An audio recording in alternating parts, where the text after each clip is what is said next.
Palabras de alegría y esperanza. Es el Dal domingo Vangelo 33 del secondo tiempo Matteo. ordinario del año A, Mateo 25, 14, 30. Y el comentario es del Padre Fernando Armelini.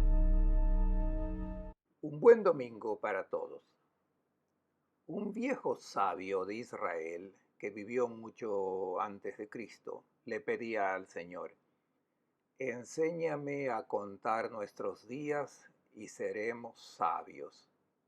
Enséñanos a tener en cuenta que los años de nuestra vida son solo 70 y 80 para los más robustos. Y nos compartió esta reflexión sobre la fugalidad de la vida en el Salmo 90, compuesto por él. Si no tenemos presente esta verdad, corremos el riesgo de comportarnos como el necio que construyó su casa, su vida, en la arena, sobre lo que no tiene consistencia. Pasó su vida, por lo que eventualmente se desmorona y colapsa y no queda nada de una vida así. O podríamos terminar como esas vírgenes insensatas de las que habló Jesús en el Evangelio del domingo pasado. Esas muchachas que se habían olvidado del aceite necesario para alimentar la lámpara de la fe y terminaron tanteando en la oscuridad. Y cuando uno está en la oscuridad, confía en todo lo que le dicen los que están junto a él, pero también ellos están en la oscuridad. Y cuando estas muchachas abrieron los ojos, se dieron cuenta de que sus vidas habían sido un fracaso. La gente también puede aplaudir las elecciones de una vida efímera, pero al final no son estos aplausos los que comprueban el éxito de una vida, sino el juicio que da el Señor. Es sobre esta verdad que Jesús quiere que reflexionemos con la parábola que nos cuenta hoy.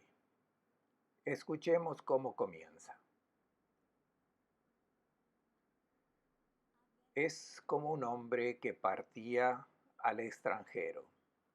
Antes llamó a sus sirvientes y les encomendó sus posesiones.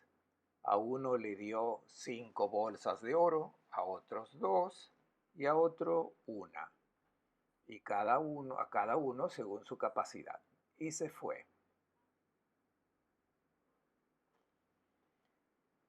Jesús ha puesto en escena 4 personajes que son fáciles de identificar. Entendemos de inmediato a quién se refiere Jesús. El hombre que emprende un largo viaje es el mismo, que al final de su vida dejó este mundo y fue a la casa del Padre. Los 3 sirvientes representan a sus discípulos, los que dijeron sí a su llamado y se involucraron en el reino de Dios, en la construcción de un mundo nuevo. Estos sirvientes somos nosotros. Y notemos bien que somos llamados sirvientes, no empleados o obreros.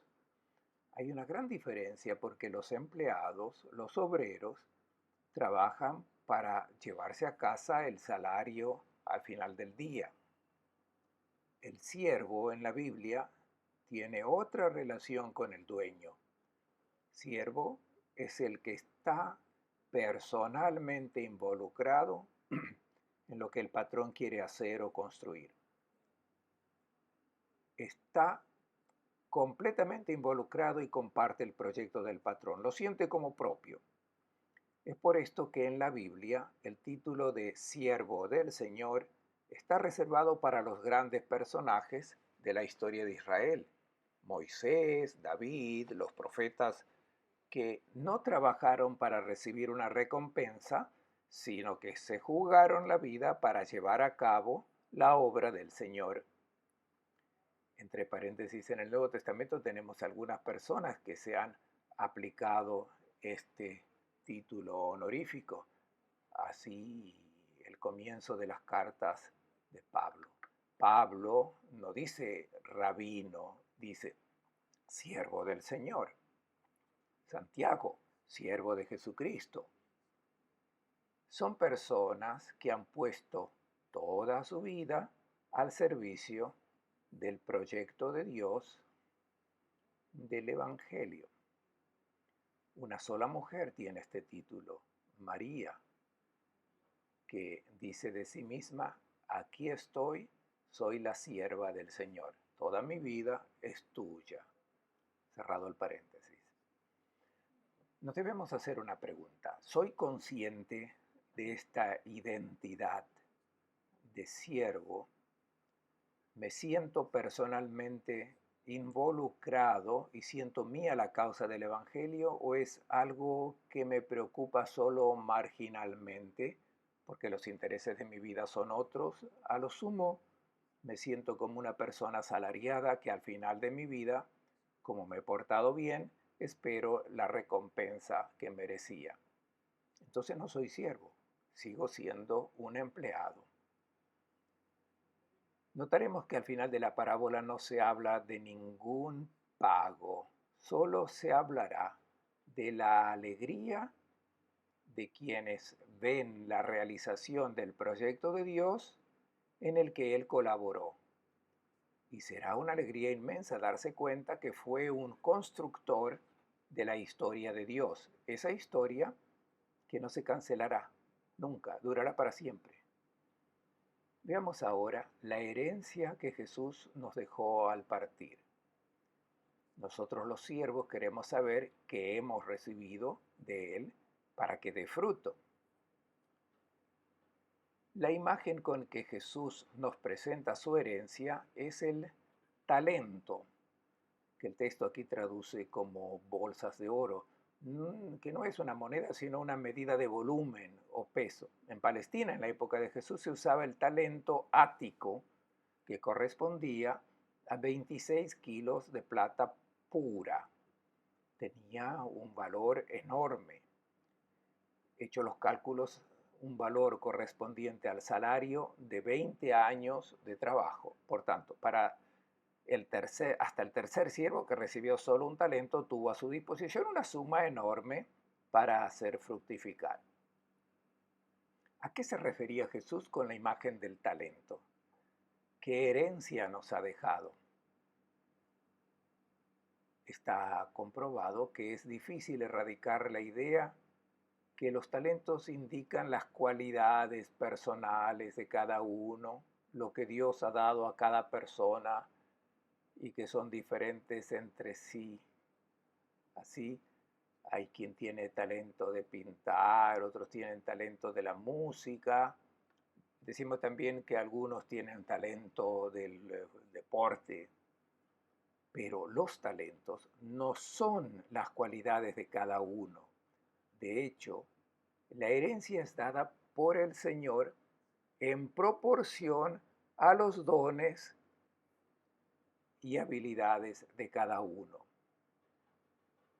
Tratemos de identificar ahora los talentos que Él nos ha dejado, porque todas nuestras habilidades, si somos sirvientes, tendremos que ponerlas al servicio de este tesoro.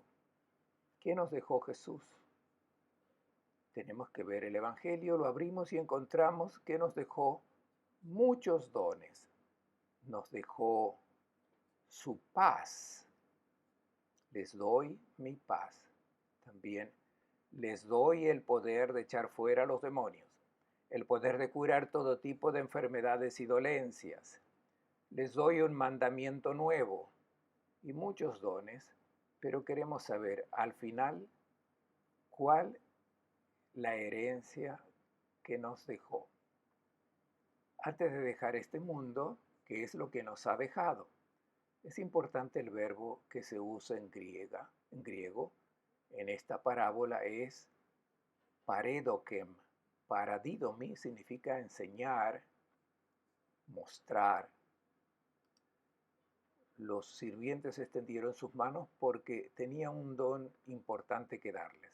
Si revisamos el Evangelio y vamos a buscar dónde Jesús nos da su herencia, encontramos este verbo en el Calvario, cuando Juan dice, al final de su vida, después de haber tomado ese vinagre que le habían dado, Jesús dobló la cabeza y entregó su espíritu.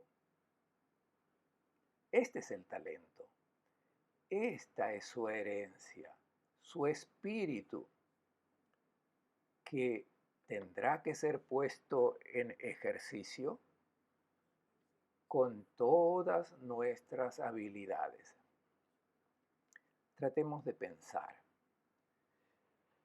Si Jesús al final de su vida no nos hubiera dejado esa herencia, ¿qué hubiera sucedido en el mundo?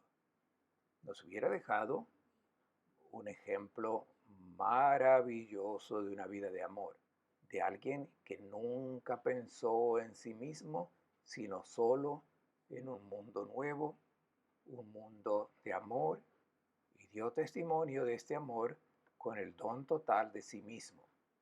Un amor que llega hasta con el enemigo, a dar la vida por el que te ha hecho daño. Si es esto, nos ha dado un ejemplo maravilloso, pero ¿quién me da la fuerza para ser como Él? Esta fuerza para amar de esa manera no viene de nuestra naturaleza humana, de nuestra naturaleza biológica, es el impulso que recibimos de la carne, como dice Jesús hablando con Nicodemo, lo que es carne es carne. El impulso que viene de nuestra naturaleza humana nos lleva en la dirección opuesta. El espíritu, la vida divina que él tenía, nos la ha dejado en herencia. Este impulso interior, esta nueva naturaleza que nos ha dado, que es la vida del Padre del cielo, la vida divina, esta fuerza divina nos lleva a vivir como Jesús vivió, una vida entregada por amor. Esta es la herencia que ahora, en base a todas nuestras habilidades, debemos hacerla rendir. Y ahora, la segunda pregunta que nos podemos hacer. ¿Soy consciente del tesoro que el Señor me dio?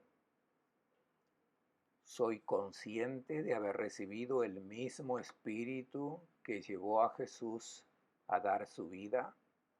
O quizás para muchos cristianos esto es del último pensamiento después de tantos otros intereses, desde los más serios hasta los más banales en los que se sienten involucrados. Ahora escuchemos cómo son administrados los talentos por los 3 siervos. Inmediatamente, el que había recibido 5 bolsas de oro, negoció con ellas y ganó otras 5. Lo mismo el que había recibido 2 bolsas de oro, ganó otras 2. El que había recibido una bolsa de oro fue, hizo un hoyo en tierra y escondió el dinero de su señor. El que había recibido 5 talentos comprendió de inmediato el valor de lo que le había sido entregado y de inmediato fue a emplearlos. Ese inmediatamente indica la necesidad de no perder tiempo. De inmediato todas las habilidades se ponen al servicio de esta herencia que el Señor ha dejado. Y el tiempo entre la partida y la llegada del patrón es el de nuestra vida. Si debemos cambiar el mundo, debemos ponernos manos a la obra de inmediato, porque el Señor, el Espíritu del Señor, como dice el Salmo 104, es el que renueva la faz de la tierra. El Señor quiere que no perdamos tiempo. Recordemos que cuando Jesús envió a sus apóstoles, a sus discípulos, les dijo, no saluden a nadie por el camino, vayan derecho. Y aquí se presenta ahora el comportamiento de los siervos. Los dos primeros sirvientes son dinámicos, emprendedores, diligentes y doblan el capital. Todas sus habilidades están al servicio de este don que les fue dado por el patrón. Y este espíritu, esta herencia, produce de acuerdo a las habilidades de cada uno. El espíritu es como la savia de las plantas. Es la misma, pero luego en cada árbol esta savia produce diferentes frutos. Lo mismo pasa con la savia del espíritu que está en cada uno de nosotros y se manifiesta en base a la capacidad que cada uno tiene de hacer fecundar el espíritu. Si uno tiene una inteligencia extraordinaria, se puede poner al servicio del pecado para construir bombas inteligentes o la capacidad puesta al servicio del amor. El médico, no para acumular dinero, para sentirse bien, sino para dar vida a los que están enfermos. Uno tiene el don de ser panadero. Entonces, no venderá el desperdicio para enriquecerse, sino querrá que todos tengan la mejor comida, el mejor pan posible para su vida. Otro tiene la capacidad de ser periodista. Debe poner este talento al servicio del amor, por lo tanto al servicio de la verdad, de la justicia, no al interés de algunos poderosos. Este es el fruto del Espíritu. Lo presenta Pablo en el capítulo 5 de la carta a los Gálatas. Este es el fruto del Espíritu, lo presenta Pablo. El fruto es el amor. Imaginemos un mundo guiado por el Espíritu donde todo se convierte en amor. Todos están interesados en la vida del hermano. La alegría es fruto del Espíritu. El que pone sus habilidades, sus dones al servicio de la herencia que Jesús nos dejó, construye alegría. Quiere ver a todos felices. El fruto del Espíritu es la magnanimidad. No hace caso a las pequeñas cosas. La benevolencia, la bondad, la fidelidad, la mansedumbre, el dominio de sí. Imaginemos un mundo donde todos los dones de cada uno se ponen al servicio del Espíritu. Este es el cielo. El tercer siervo va a enterrar el talento, este don, bajo tierra. No pone sus habilidades al servicio del amor. Este don hay que invertirlo, es un tesoro. Pero si tengo muchas barras de oro y las pongo dentro de una caja fuerte, de vez en cuando voy a ver si brillan, entonces son inútiles, no producen nada. Para que puedan producir, tengo que ponerlas en circulación. Y luego estas barras de oro producen casas, escuelas, jardines de infancia, hospitales, puentes, caminos, campos de trigo. Si uno entierra la vida divina, sigue viviendo según la carne, según los instintos de la vida biológica. Y conocemos muy bien el fruto de la carne, está descrito en el capítulo 5 de la carta de Pablo a los Gálatas. Son la fornicación, la impureza, la idolatría, enemistades, discordia, celos, disensiones. No se ejercita el espíritu, sino que se ponen los dones al servicio del pecado.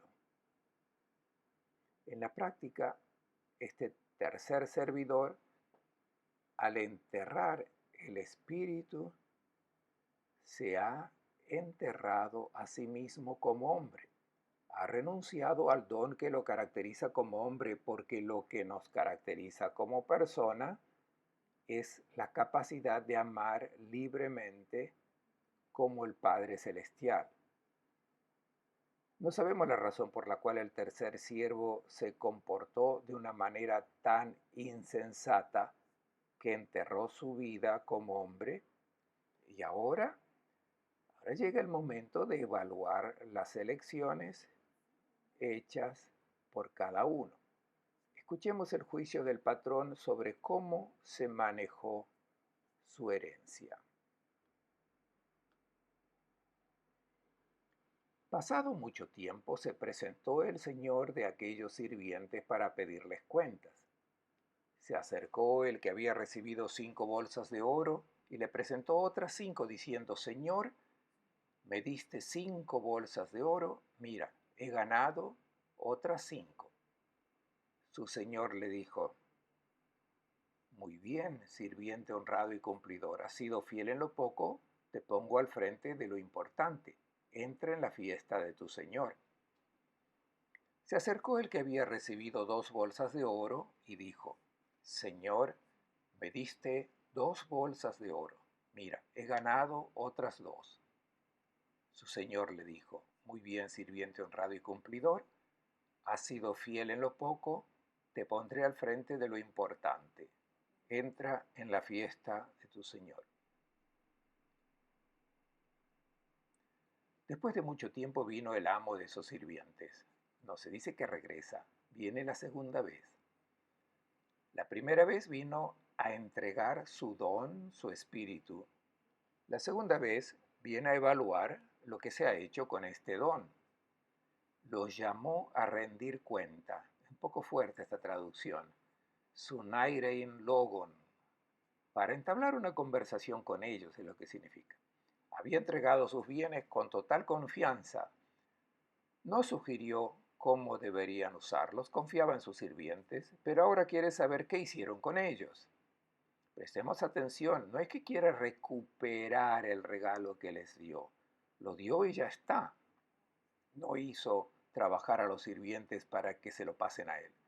Solo quiere saber qué han hecho con sus habilidades. Las has puesto todas al servicio de este regalo para que den frutos. Esto es lo que responden los primeros 2 sirvientes. Recibí y gané. Ellos entendieron bien que lo que recibieron fue un regalo. No tenían que devolverlo. La ganancia era de ellos. Aquí está la sabiduría. Sabían que habían recibido un gran tesoro y lo hicieron fructificar para ellos. Produjeron amor, crecieron en la humanidad, amaron plenamente. Su vida fue todo amor, toda atención a las necesidades del hermano. Ahora reciben la misma alabanza. Bien, siervo bueno y fiel. Jesús había dicho a ese joven rico: solo uno es bueno, el Padre Celestial. Ahora Jesús le dice a este siervo que ha construido amor en plenitud: siervo bueno como tu Padre Celestial. Es digno de confianza. Si has sido fiel en lo poco, has construido amor, por eso has usado de manera fiel el regalo que te fue dado. Ahora recibe la yapa. La yapa es la alegría del Señor, el gozo de haber sido constructores de la historia de Dios, que es la historia que permanece, pero las glorias y la grandeza de este mundo se acaban. Tratemos de preguntarnos: ¿piensas en el Hijo de Dios que crece en ti, al reino de Dios que debe crecer en el mundo? Cuestiónate. Escuchemos ahora el juicio sobre el tercer siervo, que es el personaje principal de la parábola, aunque no sea el protagonista, pero toda la narración tiende hacia él. Y Jesús quiere resaltar el comportamiento que debe ser condenado. Escuchemos. Se acercó también el que había recibido una bolsa de oro y dijo: Señor, sabía que eres exigente, que cosechas donde no has sembrado y reúnes donde no has esparcido. Como tenía miedo, enterré tu bolsa de oro, aquí tienes lo tuyo. Su señor le respondió: sirviente indigno y perezoso, si sabías que cosecho donde no sembré y reúno donde no esparcí, tenías que haber depositado el dinero en un banco para que al venir yo lo retirase con los intereses. Quítenle la bolsa de oro y dénsela al que tiene 10, porque al que tiene se le dará y sobrará, y al que no tiene se le quitará aún lo que tiene. El sirviente inútil, a él expúlsenlo a las tinieblas de fuera. Allí será el llanto y el crujir de dientes. De la boca del tercer siervo hemos escuchado un juicio muy duro hacia Dios. Eres exigente que cosechas donde no has sembrado y reúnes donde no has esparcido. Ningún indicio para el Dios amor, ningún signo de afecto filial. ¿Quién le metió en la cabeza esta imagen de Dios? Un Dios patrón. A diferencia de los otros dos, no entendió que había recibido un regalo, que no debía devolver nada al patrón, que le había dado la herencia para que pudiera enriquecerse, estar bien. En cambio, seguía sintiéndose como un asalariado que tenía que trabajar sin equivocarse. No entendió que hacer fructificar el regalo del patrón le pertenecía a él. Amar lo humanizaba. Consecuencia de esta imagen de Dios es la que arruina todo, el miedo. Si no entendemos que Dios ama gratuitamente, también cuando nos equivocamos, ¿cómo podemos entender que el amor gratuito nos hace sus hijos, nos hace crecer como personas? Porque nosotros nos convertimos en personas cuando amamos, inspirados en su propia vida. El patrón está muy resentido, como se ve en la parábola. No puede soportar que se piense de él de esa manera. Califica a este siervo con 3 adjetivos. Eres indigno. El patrón con este término, poneros, significa indigno, estás excluido de mi relación. Piensas que soy duro, no entendiste que soy amor y solo amor, incluso hacia los que se equivocan. Luego, perezoso, ocneros, perezoso. No estás ocupado, eres un desinteresado por el bien del hermano. Y luego eres inútil, acreios. Significa que eres una nulidad. Tu vida se desperdicia porque no se ha invertido en amor. Y esto no es todo, porque el patrón reprende lo que el siervo dijo sobre él. Se ve claramente que está resentido. Si piensas de mí en esta manera, que yo soy uno que cosecha, esta es una idea que tú te hiciste. Así que atente a las consecuencias. Debiste haber puesto todo en el banco y yo lo habría retirado con intereses. ¿Qué tienes en mente sobre mí? ¿Piensas que te iba a quitar el regalo que te había hecho? ¿De qué banco se trata? La vida de la comunidad, de los que saben qué herencia tienen en sus manos y la hacen fructificar. La comunidad de discípulos que se dejan mover por el Espíritu y trabajan por los hermanos. En esta comunidad cada uno está llamado a realizar un servicio para hacer felices a los necesitados. Y al siervo perezoso se le quitó el talento. Como no prestó el servicio que debió haber realizado, ahora el talento se le da al que ya tiene, al que estaba muy ocupado, de hecho, al más comprometido por la comunidad. Él será quien realizará el servicio que debiste haber hecho. El castigo. Estás excluido de la alegría de los que pertenecen al reino de Dios. Serás arrojado a las tinieblas. Todos los que son arrojados en la oscuridad y crujir de dientes son los que tienen una vida fallida. Tú no estás en el reino de Dios, perteneces al mundo antiguo, el de la acumulación, de la competencia, el que no se mueve por amor. Ese mundo antiguo donde se libran guerras para imponerse y dominar. No es una condenación al infierno, es el hecho de que al enterrar al espíritu, la vida divina en ti, te deshumanizas. Nos preguntamos si existen estos tres sirvientes, dos perfectos y uno que simplemente no hace nada y entierra todo. No existen. Jesús es un semita y a los semitas les encantan esos contrastes para dar la idea de lo que el Señor espera de nosotros. Son bendecidos o malditos, no hay término medio, se ama o se odia, feliz o ay. Esta clase de siervos no existen y los realmente buenos, y es mucho si tienen 3 o 4 talentos, que sería algo extraordinario, pero también los que han recibido un solo talento, cualquier cosa, lo presenta también él porque no hay persona que no realice alguna acción de amor en su vida.